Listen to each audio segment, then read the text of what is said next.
Om Tadekam smaramasthadekam bhajamaha Tadekam jagat sakshi rupam namamaha Sadekam nidhanam niradam amisham Bhavam bodhipotam sharanyam rajamaha. Om Shanti Shanti Shanti. On that alone do we meditate, that alone do we worship, to that alone, the witness of the universe, do we bow. To that one who is our sole eternal support, the self-existent Lord, the raft to safety across the ocean of this world, do we come for refuge. Om, peace, peace, peace.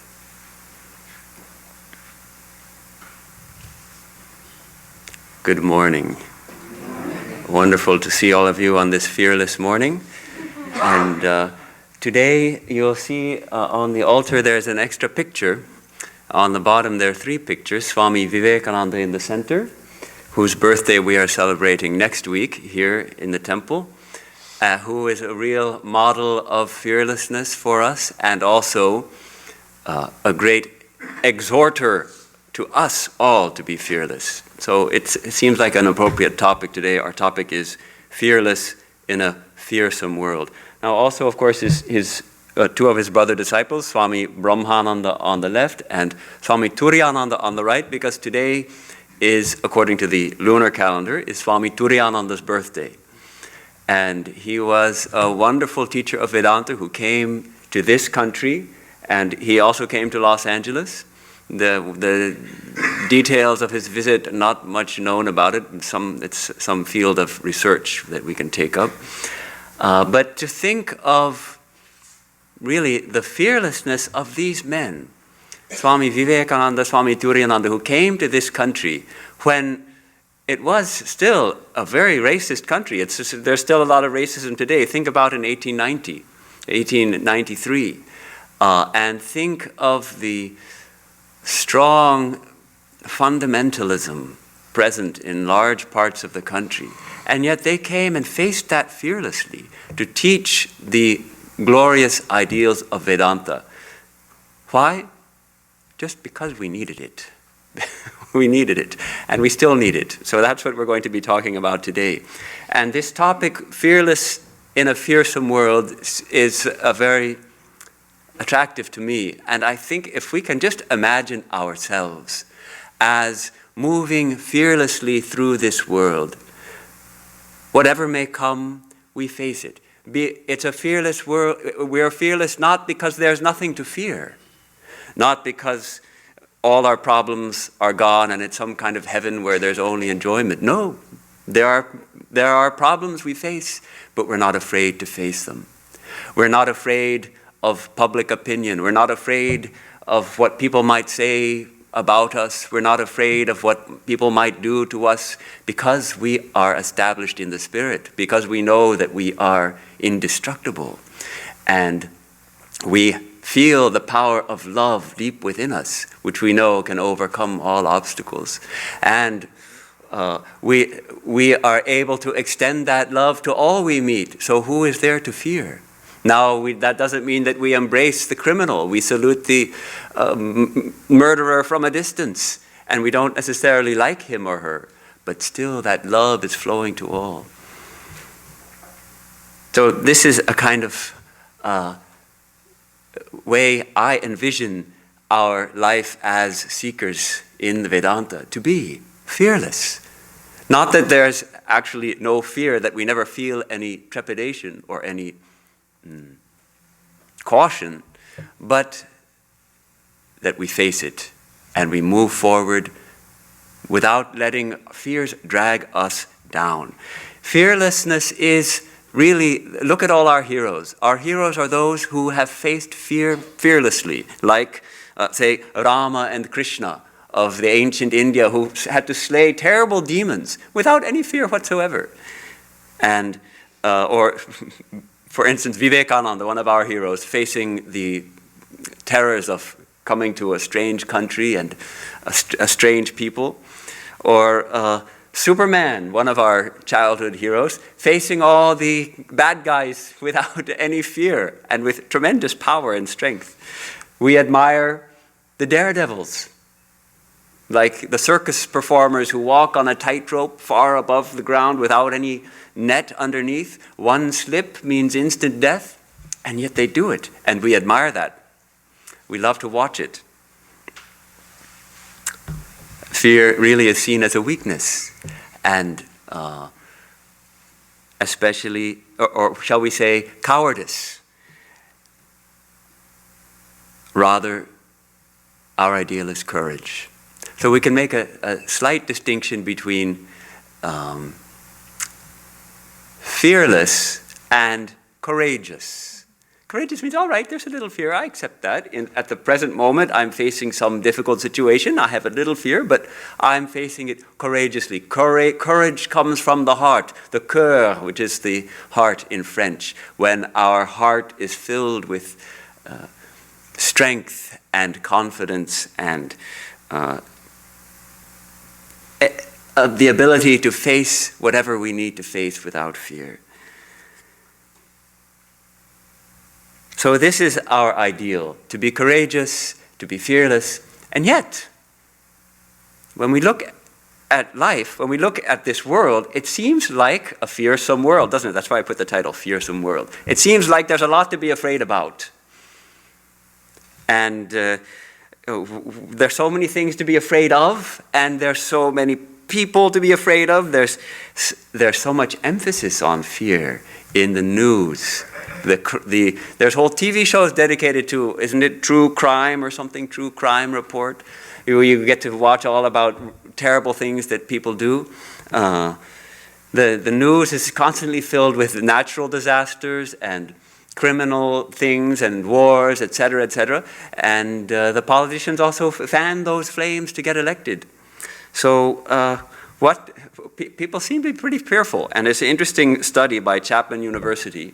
Every year they ask people about 94 phenomena and how much they're afraid of these phenomena.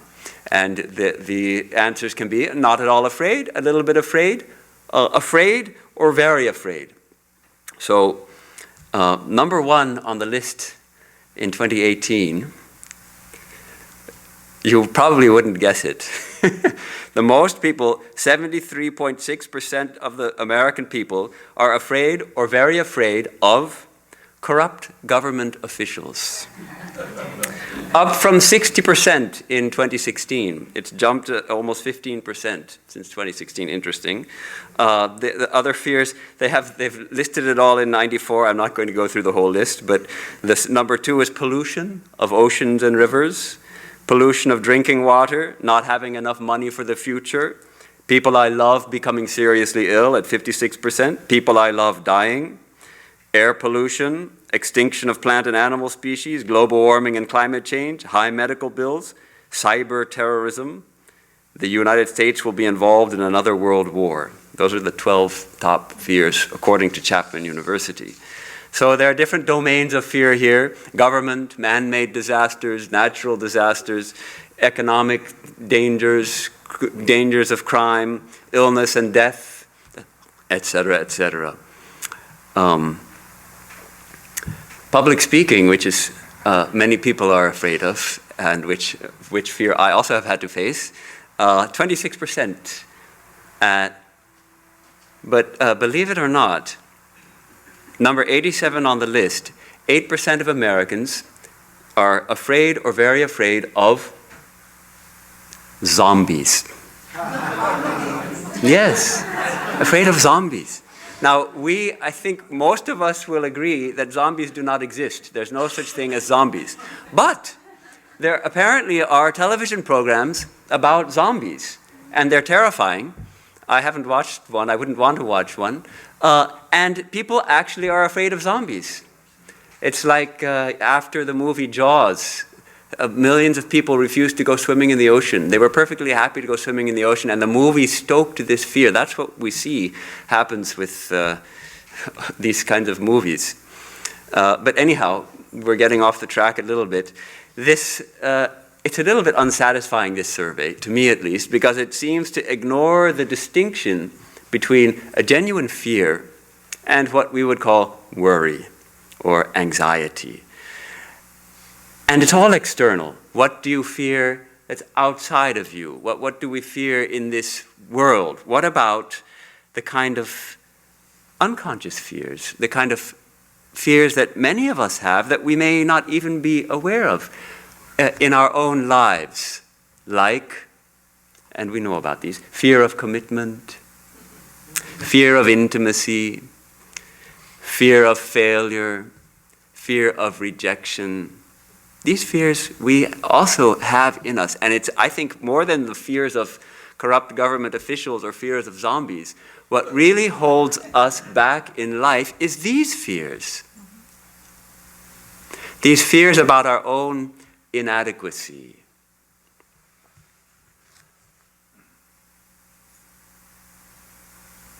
Now, some people may say fear is actually necessary. If there was no fear of police, people would do a lot more wrong. Swami Vivekananda said, "I would never do anything to make a child afraid." I would never do anything to make a child afraid. That's really what police do. They make us afraid, so we behave. But we only behave when they think when we think they're watching. Morality through fear, it doesn't work because it's not a genuine motivation. The genuine motivation for being good is because we understand that we are by nature pure and good, and that what is within us is within all. Yet, of course, at least a certain amount of fear is necessary to maintain the body. And there was an interesting case mentioned in the psychological literature of a woman whose a certain part of her brain had been destroyed by an illness. And it's that part of the brain which causes fear, apparently, they say, called the amygdala. And she had no fear of anything, completely fearless. And she had been in numerous accidents, and she had been attacked several times brutally, almost killed, because she had no fear. So it's interesting to distinguish fear from caution, a healthy dose of caution. We need not be afraid to go out of our house, and yet in the middle of the night, we might not decide not to walk alone down the street if it's dark. Fear and caution. So this brings us really to the biological roots of fear. We can say the evolutionary roots of fear. Look at the animal kingdom. Animals eat each other. That's just a fact of life. That's a fact of this world. We may not like it, especially those of us who have become vegetarian. But many animals are not vegetarian, and they eat each other. And back in the day, they used to eat human beings too. And even now, once in a rare while, some tiger eats somebody in India or in... it happens. So we can say this fear is ultimately some primal impulse arising from the ancient past, from our own biological history, deeply embedded, hardwired in our physical system from eons of being hunted for food.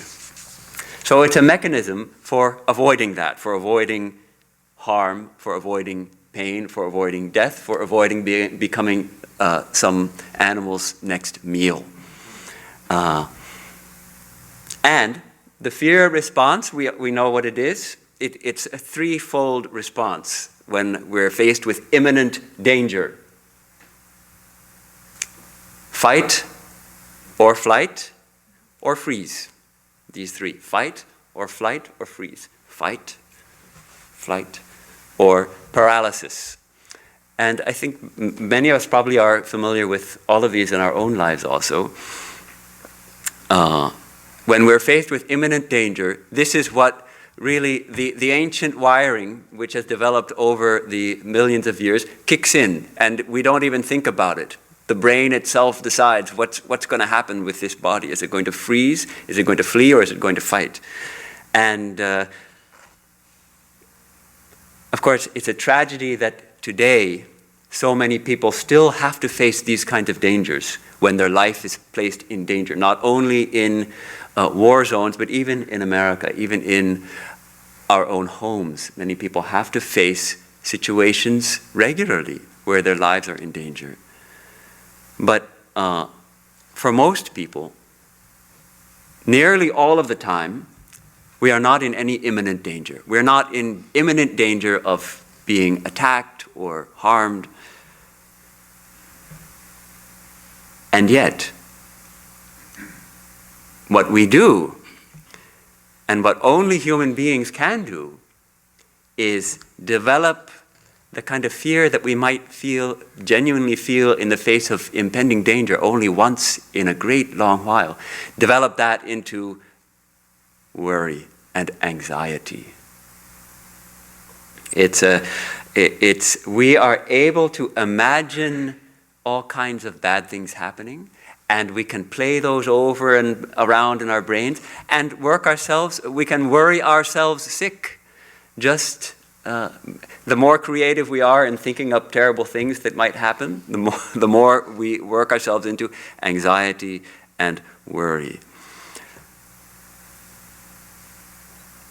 And moreover, we're, as I said, less concerned with harm to our physical bodies and more concerned with criticism, slander, rejection, all these kinds of things. But the interesting thing to note about it is that this ancient biological choice of whether we are to fight or to flee or to freeze, that carries over. So when we're worried about something, when we're anxious about something, that same tendency, and that's, if we look at our lives, we'll see that same tendency is there. People get very aggressive. Actually, that's usually a sign that they're afraid inside. Or people get very timid, paralyzed. Why? Because we're afraid. Or flee, just flee the situation, drop it, run away. All right, we do the same thing. So it's really a kind of biological response to a mental problem that we ourselves have created.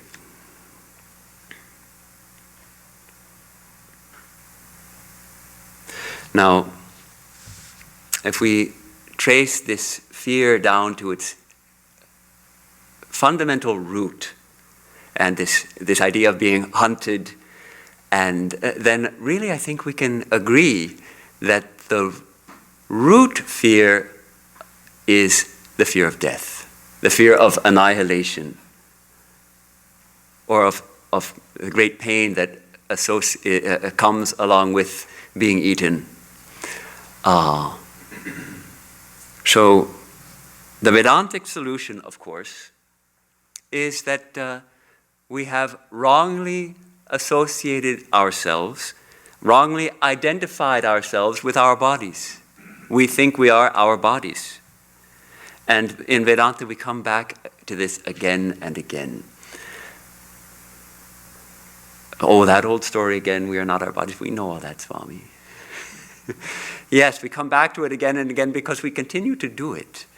It's such a compelling myth that we are our bodies. We come back to it again and again because we feel so much we are our bodies. And of course we are in who we are is, yes, there is a body.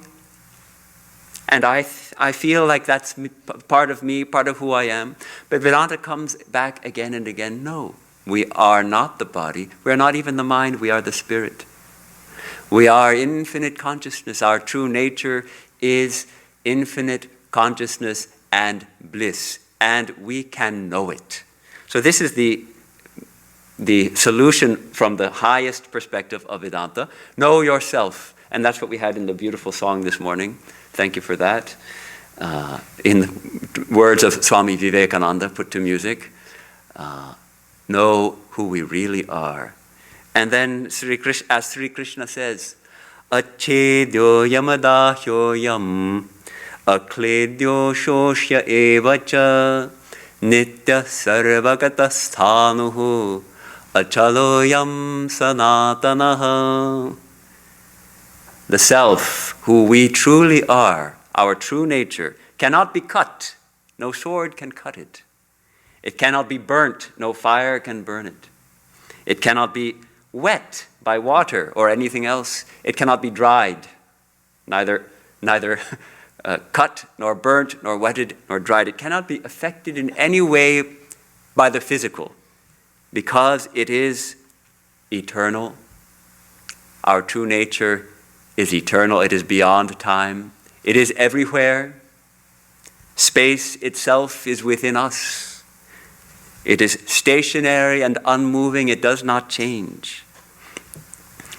So how to realize this?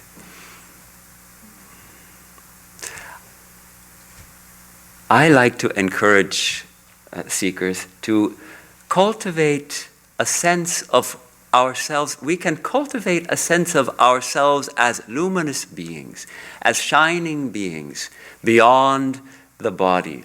That I am not this body, I am a luminous being dwelling within this body. That's a step, a kind of imaginary step perhaps, but it's a step, it's an imagination based on what the saints and sages are telling us. And even what those who, the mystics of the modern age, and even what those who have a near-death experience, what they experience. They experience themselves as a luminous being without a body, separate from the body.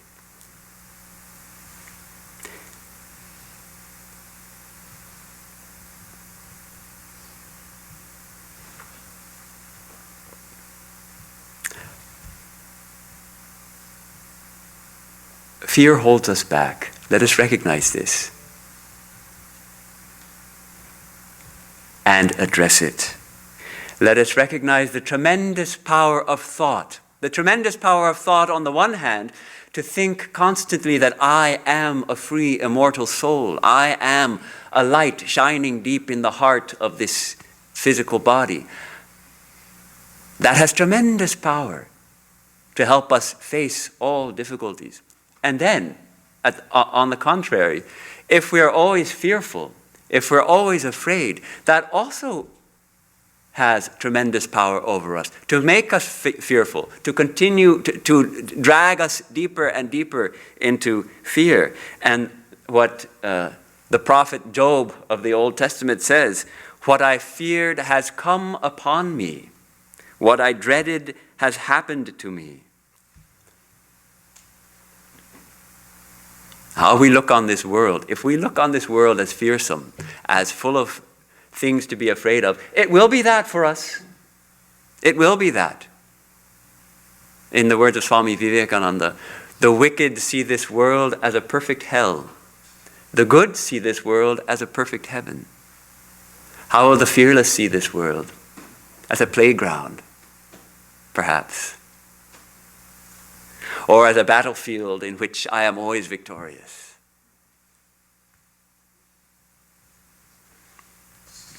A little more Vedanta.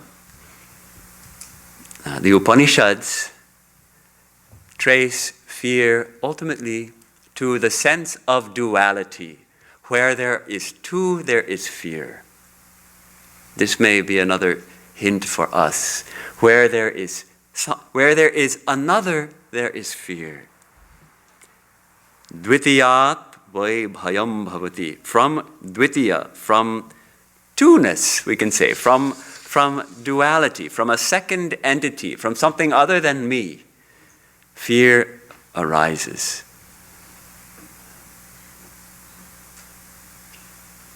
So long as we consider ourselves as puny little beings, caught in this enormous world with so many wicked forces out there and so many challenges within our own minds and personalities, so long we will be subject to a lot of fear. But in Vedantic realization, we attain oneness. That's our ideal, Vedantic ideal of oneness.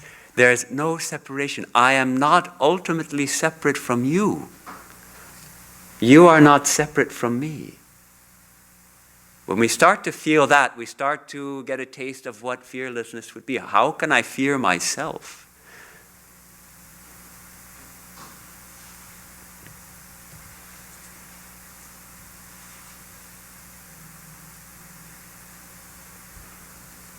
Swami Vivekananda, when he was in America, he was writing letters full of spirit to his brother disciples in India. And one of the things he was emphasizing continually is fearlessness. Be fearless. Now, I was thinking about this, and I thought this is somewhat curious, because all of his disciples, his brother disciples, all disciples of Sri Ramakrishna, they were all illumined souls. They were all spiritually realized souls. They had realized themselves as beyond the body, beyond even the mind, as pure spirit. Now, why should Vivekananda be telling them, be fearless? They already should be fearless. So it's a little bit of a mystery. As long as we are in the body, as it were, and working through a mind, it seems there will be some fear. And the work that he was charging them to do was tremendous, really, to turn society on its head. So naturally there could have been some resistance. One of his brother disciples, Swami Subodhananda, Koka Maharaj, he was, Koka means a baby. He was the youngest of the bunch, and he was very childlike. And Swami Vivekananda wanted all his brothers to practice giving lectures. And he didn't want to. Even just before his own brothers, he was resisting. He didn't want to. He was afraid, in a sense. He was afraid to stand up in front of his brothers and give a lecture. But Swamiji was inexorable, and he forced him to do it. And so he got up, and he maybe the first 2 or 3 words came out of his mouth, and an earthquake struck Calcutta. An earthquake struck. And so he was released from having to give the lecture. And ever after, the running joke was, "Oh, Koka, your words were earth-shaking."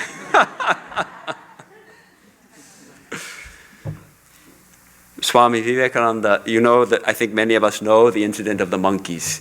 He used this incident to demonstrate how we must face our fears. If we flee from them, they will chase us. The incident is this. He was in Benares. He was wandering. This was before he had come to America. He was wandering throughout India, and he had come to Benares, and he was visiting a temple to the Divine Mother. And there was a passageway. He describes how there were many monkeys here. There was a large pond on one side and a wall on the other. And the pathway went between this pond and the wall. And there was a troop of monkeys there, surly beasts, brutes as he calls them, who took it into their heads not to let him pass. And he wanted to pass, and they started harassing him. And as he puts it, they howled and shrieked and clutched at my feet as I passed. As they pressed closer, I began to run. But the faster I ran, the faster came the monkeys, and they began to bite at me. It's quite terrifying. Monkeys look so cute, but when there's a whole bunch of them and they're chasing you, they're not cute. They're terrifying. Just at this moment, he heard an old monk call at him, "Hey, stop! Face the brutes! Stop! Face the brutes!" He heard him, and he turned around. And he faced them. And they backed off. And they went off. So this is the lesson. He used to refer to this also. This is the lesson. Face the terrible, face it boldly. Like the monkeys, the hardships of life fall back when we cease to flee before them, he says. If we are ever to gain freedom, it must be by conquering nature, never by running away. So This idea of facing the brutes. I tried to put this into practice myself when I was in India, in Mayavati, is a Himalayan ashrama where I was staying for 2 years, and I used to walk every day in the forest. And one day as I was coming back down the path to the ashrama after my walk, there were some people cutting wood in the forest for their cooking fire, and they had a couple of dogs with them. And the dogs were seeing me coming. They started coming towards me. They were walking below on the path. And I thought to myself, luckily I had a big stick. I thought to myself, as Swami Vivekananda said, face the brutes. I'm going to face the brutes. And so I didn't slow down. I didn't take any caution. I just kept walking straight up and fearlessly walking. And within moments, these dogs had bounded right up to me and were barking furiously. And suddenly, it was me, the only thing between me getting bitten and was the stick. There was the stick I was holding between me and the dogs, and I was pulling it right and left and shouting, "No, go away, go away," and trying to face the brutes. And luckily, the woodcutters heard all the commotion. And with one whistle or one call, they called the dogs off, and they were obedient dogs. They went right off, and I could go on. I was really stumped. Swami Vivekananda said, face the brutes, and look what happened. I had forgotten Sri Ramakrishna's instructions. Sri Ramakrishna also has instructions about facing dogs. He says, Sri Ramakrishna says, you have to be careful about a dog. When it chases you or barks at you, you must stand still. Talk to it gently. Pacify it. So that was my mistake. So when we face the brute, maybe the lesson here is when we do face the brute, we have to know what kind of a brute it is and how to face it. How do we face the brute? It's not that the same facing will take place, will work in every case. Now, here's a wonderful incident which Swami Vivekananda told about Swami Vivekananda. This was in England. And Swamiji was walking with two of his close associates, English associates, Mr. Sturdy, who finally left him, but at that time he was still a fairly loyal student and supporter, and Miss Mueller, who was another one of his supporters. And they were walking in a field, having their afternoon constitutional, I guess they call it, and there was a bull in the field. And suddenly, the bull charged. Now, bulls are huge animals, and a charging bull is a terrifying thing. So they began to flee. Now, Sturdy, he simply ran and jumped. He ran to a distant fence and jumped over it and escaped. He wasn't thinking about anybody else but himself. Miss Mueller, she ran as far as she could, and then she collapsed. She was not an athlete. She collapsed in the grass. So Swamiji, what did Swamiji do? He placed himself between Miss Mueller and the bull. And he faced the bull. And Swamiji, thinking he was unable to run to her aid and pick her up or something, so he just placed himself between.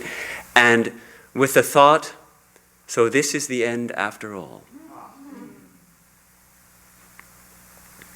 So afterwards he said, what was he thinking of at that time? He was busy with a mathematical calculation as to how far the bull would throw.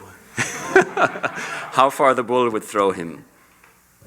But the animal stopped a few paces off and raising his head, retreated sullenly, as the description goes. So, fascinating. Swami Vivekananda was utterly fearless of death. A bull is charging. Oh, so this is the end after all.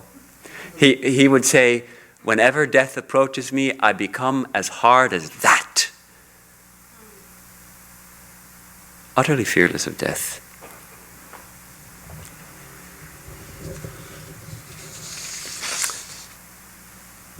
So let's have a few pragmatic suggestions about how do we deal with fears and anxieties in our life. The one thing about fear is that, fear and anxiety, is that we can't rationalize it away. You know, say the fear of public speaking, to take an example. We can say, well, I know all these people and there's no reason for me to be afraid, and I have something to say, and I shouldn't be afraid. And yet, come up in front of a bunch of people. The first time I did it, I was glad there was a lectern to hide my shaking knees. Yes. So you can't rationalize it away. You simply have to face it. And oftentimes these fears, it's because they're connected to this ancient fear response that we have, this fight or flight or freeze response.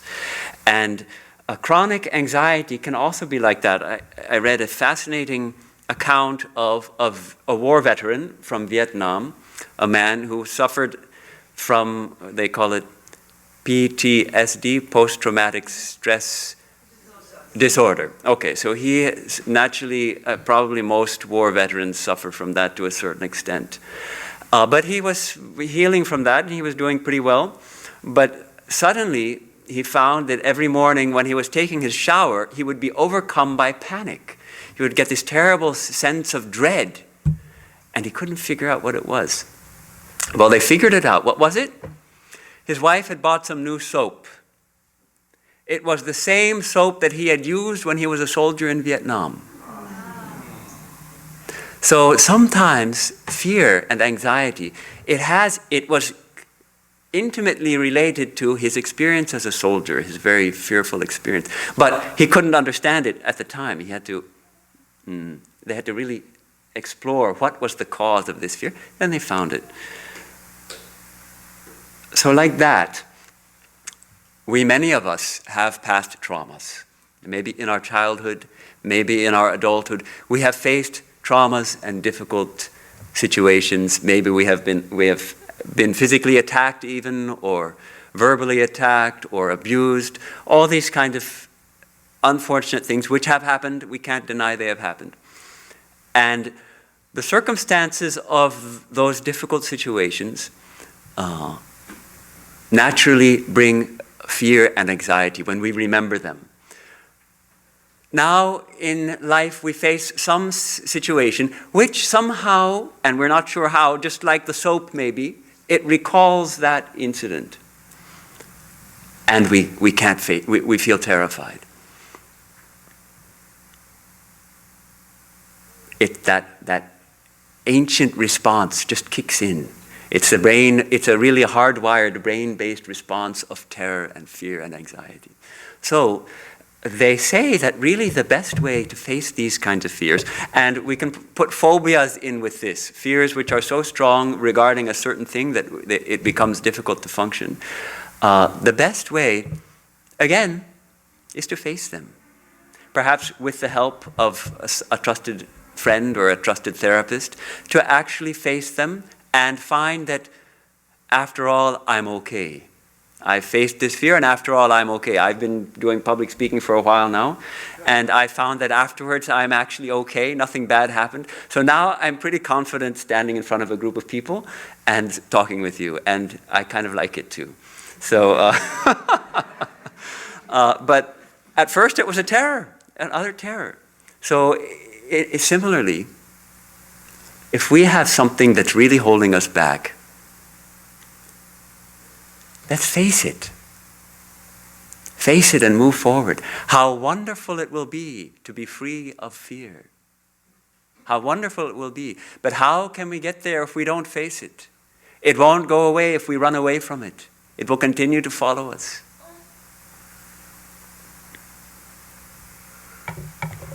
As far as general anxiety and worry in our lives, I suggest that we reduce our consumption and our diet of fearful things, like watching the news.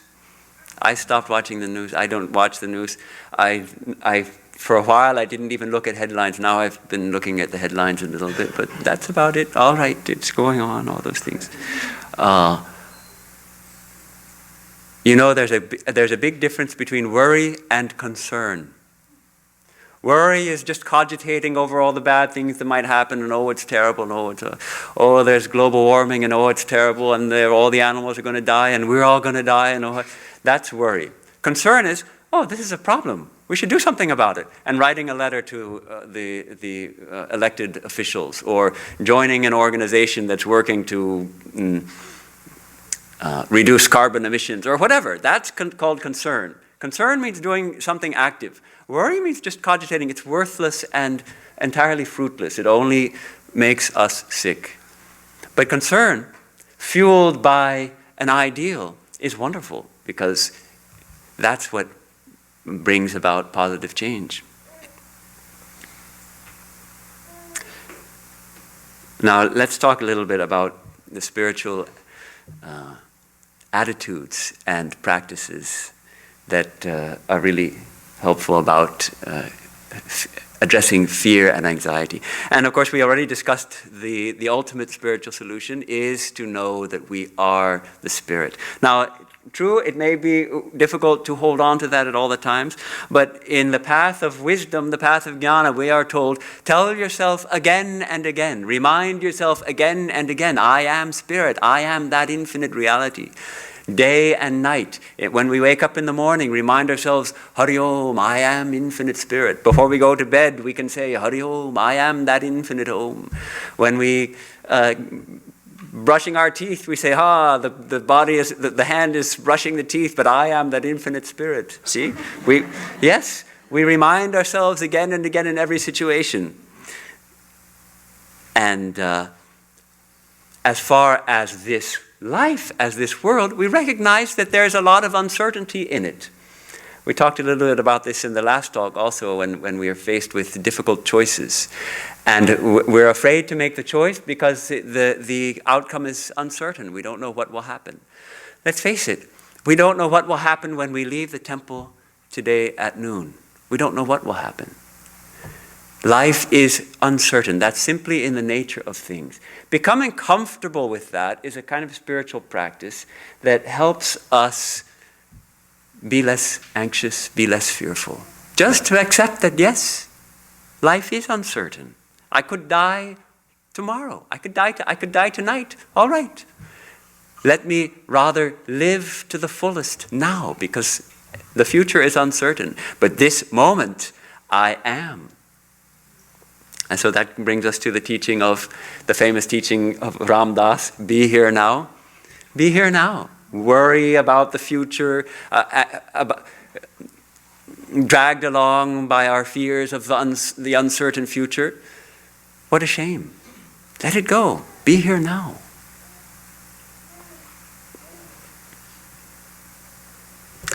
William Shakespeare, 1599, he wrote, "Cowards die many times before their deaths. The valiant never taste of death but once.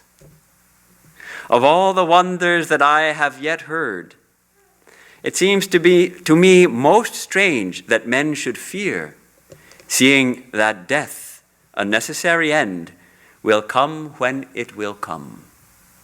Isn't that beautiful? Shakespeare had a lot of beautiful insights. Cowards die many times before their death. Swami Vivekananda used to quote this. Cowards die many times before their deaths. The valiant never taste of death but once. Of all the wonders that I yet have heard, it seems to me most strange that men should fear, seeing that death, a necessary end, will come when it will come. All right, death, it will come when it will come. Let it come when it will come. Rather, let us either take the approach of wisdom, I am that infinite Spirit, death cannot touch me, death will come to the body, or we take the attitude of devotion, which for many of us is probably a little more appealing even. We use them together, two wings of the bird. I take refuge in you, O Lord. I take refuge in you, O Divine Mother.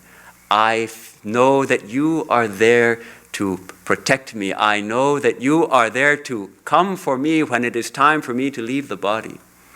When we are taught again and again that those who meditate on God, those who pray, those who fill their minds with the divine, at the time of death, that's where they will go. Because we go where we think, where our minds are, that's where we go. So we take refuge. The deities in the Hindu tradition are very often portrayed as having their arms up like this, right? One is granting boons, and the other, abhaya, granting fearlessness. The divine grants fearlessness and says, yes, you are my immortal child. You are indestructible. You are a part of me. Come to me, and I will give you shelter.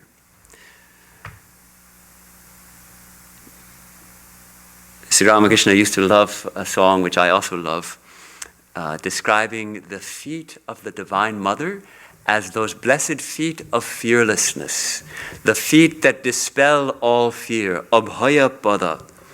And that's that song. Let me sing the first line.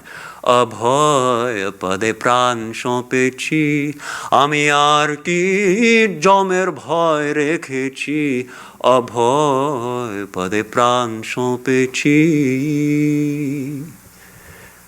Abhaya pade pran shompechi. I have surrendered my soul at the fearless feet of the Mother.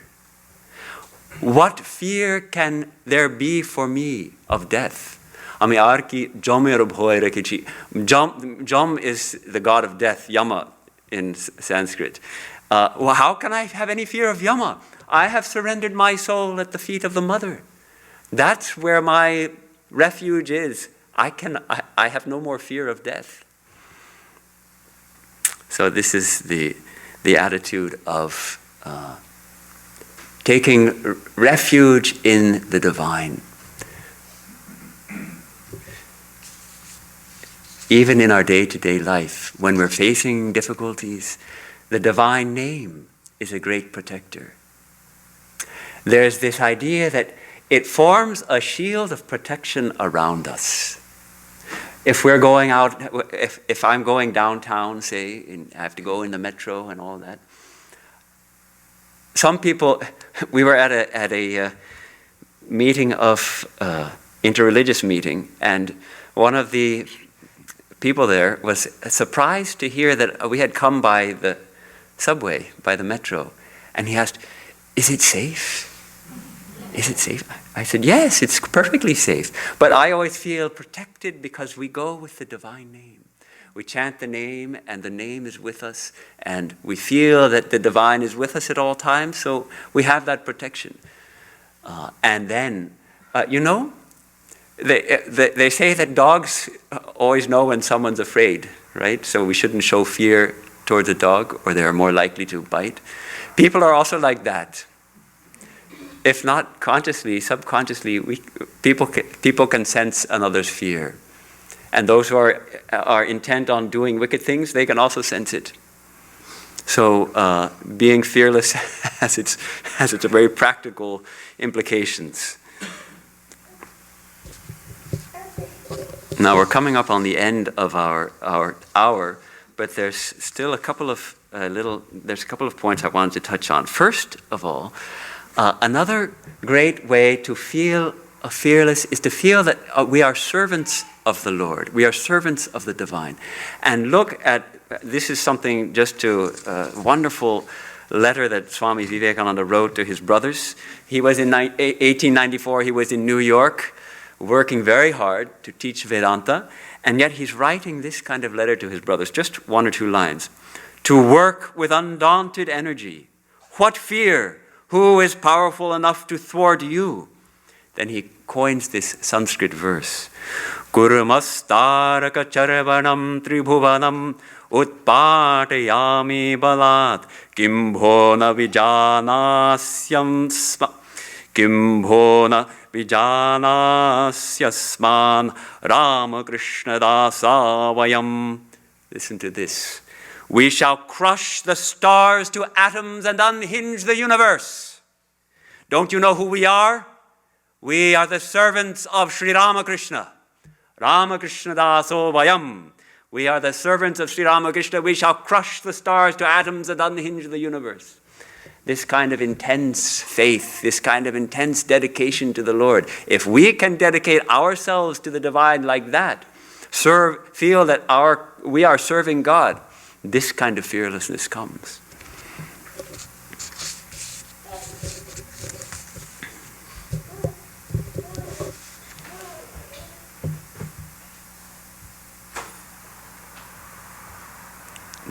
One of the apostles of Jesus, I think many of us may be familiar with the letter he wrote, one of his letters, which has made its way into the Christian scripture.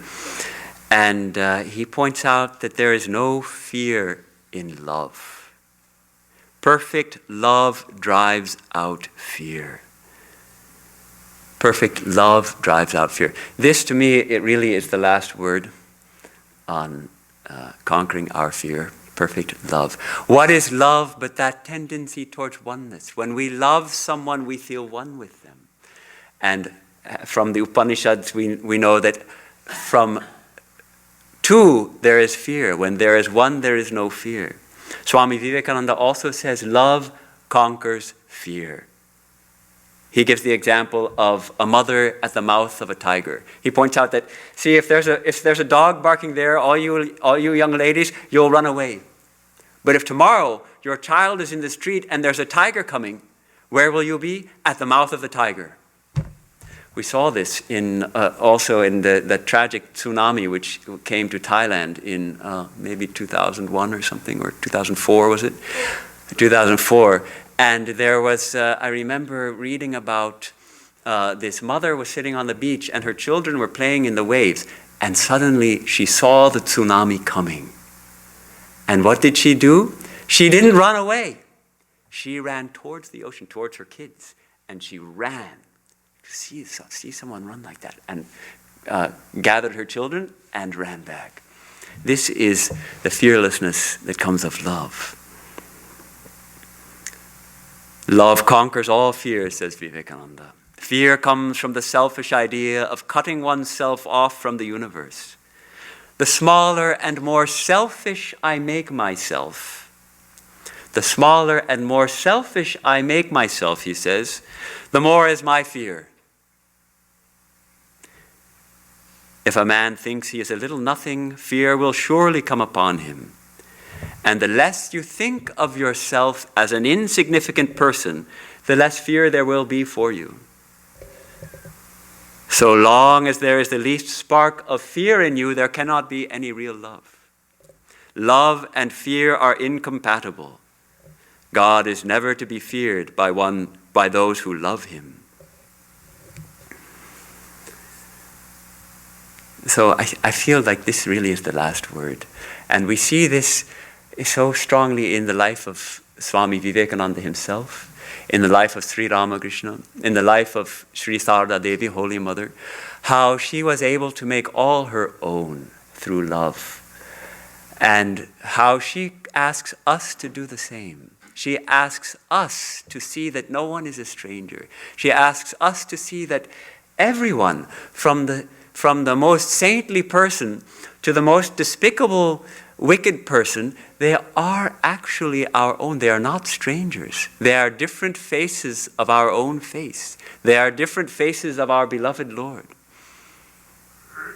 When we can start to attain to this kind of love, fear will go. We will not fear others. I think we've probably come to the end of the hour, and I will release you now. But I wanted today to give some practical hints on facing fear, basing it ultimately on Vedantic truth, and yet seeing how our spiritual practices can help us, and also to help us recognize how fear holds us back, not only in our spiritual life, but even in our daily life, in our daily lives, in our jobs, in our careers, in our families. Fear holds us back. And more than fear, the anxiety and the worry that we develop. So let us look at the example of the great heroes that we place before us, our examples like Swami Vivekananda and Swami Turiyananda and all those who are fearless, and let us also be fearless. Thank you. Om Namaste Sharanye Shive Sanukampe Namaste Jagadvyapike Vishwarupe Namaste Jagad Vanyapadarvinde Namaste Jagatarini Trahi Durge Om Asato Ma Sadgamaya Tamaso Ma Jyotirgamaya Mrityormamritangamaya Om Shanti Shanti Shanti. O Mother, we bow to you who are the refuge of us all, you who are the ever-blessed Mother, ever showering your grace on us, your children. We bow to you who are everywhere and in everything, who has taken the form of the universe. We bow to you, Mother, whose blessed lotus feet are worshipped by all the world. We bow to you, Mother, you who carry all of us across the ocean of this world. O Mother, protect us and lead us from the unreal to the real. Lead us from darkness unto light. Lead us from death to immortality. Om, peace, peace, peace.